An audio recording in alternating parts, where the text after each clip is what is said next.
ხდება და აბსოლუტურად პარალიზებულია გზა.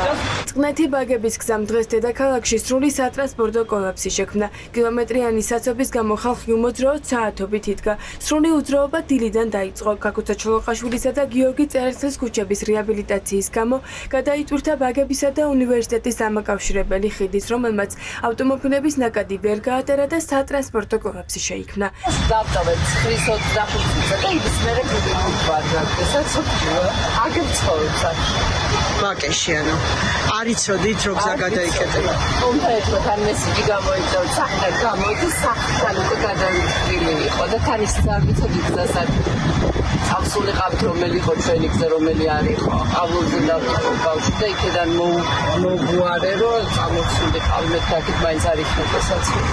ხალხი ამბობს რომ რეაბილიტაციის სამუშაოების შესახებ ინფორმაცია არ ჰქონდათ და რომ სცოდნოდათ მანქანით აღარ გამოვიდოდნენ. დილით არსად ჩანდა ერთ საინფორმაციო ბანერები დაფნეულმა მცხოვრებმა არ იცოდნენ რა მარშრუტით გადაადგილებულიყვნენ. მიმდებარე ტერიტორიაზე გაჩერდა სკოლები და ბაღები, ვერც ბავშვებმა და მასწავლებლებმა ვერ შეძლეს სასწავლებლამდე მისვლა. ვერც სტუდენტებმა უნივერსიტეტში ხალხი ვერ მივიდა სამსახურამდეც, ვინც ბავშვის ბაღში დატოვება მოასწრო, უკან დაბრუნებას ვეღარ ახერხებდა. ყველა საინფორმაციო საშუალებები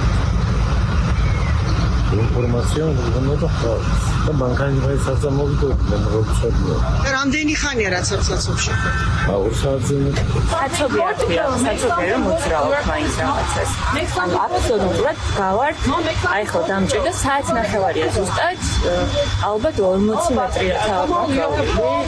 დილას ბავშვი დავტოვე სკოლაში და ხო ვეღარ მივიდა სამსახურში, ანუ აბსოლუტურად პარალიზებულია. ხო შეიძლება რაღაცა ცოტა დააყოლო თუ არა, ვიცი ანუ სკოლები, რამდენი კერძო სკოლაა ბაგებში.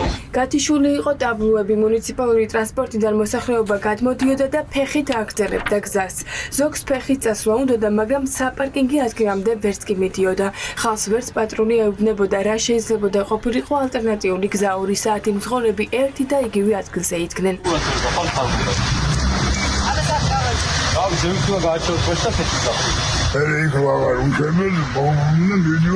Without any information or anything.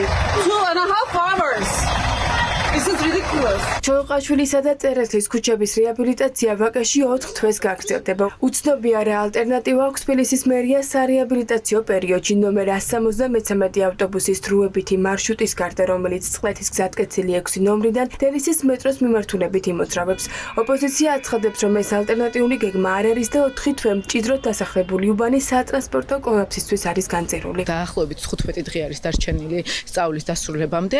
მით უმეტეს ამ ტერიტორიაზე არის უნივერსიტეტის არაერთი კამპუსი, ძალიან ბევრი სკოლა და შესაბამისად რეაბილიტაციის პროცესის გადავადება გაადვილებდა მოსახლეობისათვის ამ ტერიტორიაზე გადაადგილებას. ერთი, მეორე მნიშვნელოვანი არის, რომ ამ პროცესის გამო მერიას აუცილებლად უნდა დაენიშნა დამატებითი ავტობუსები ამ კონკრეტულ ხაზებზე. ყოფილი სპორტის უნივერსიტეტის ტერიტორიაზე ნოშრევა ნამურაძე, ქართული ოცნების ბიზნესმენი, იწყებს ძალიან დიდ სამშენებლო პროექტს, რომელიც აუცილებლად დამატებითი წნეხი იქნება გადაადგილების თვალსაზრისით. ალაძის პიარში, პირად პიარში, რომ ხალხის ბიუჯეტით მილიონობით ლარი იხარჯება, იმის თანხა და რესურსი ვერ გამოძებნეს, რომ რამდენიმე დღიანი კამპანია ყოფილიყო და თბილისელებს ხონოდათ ინფორმაცია რეალურად როდიდან იკეტება ეს გზა და საიდან სადამდე გახდებოდა, ასე ვთქვათ, მოძრაობა შეფერხებული და რა ალტერნატივას თავაზობდნენ. დღეს თბილისელებმა არ იციან. თუ გამონაკლისი მოხდა და მერიამ სამუშაოები დათქმულ დროს დაამთავრა, კიდევ მინიმუმ 4 თვე წყლეთი ბაგების ტერიტორია კიდევ ერთი საცობის კერა იქნება.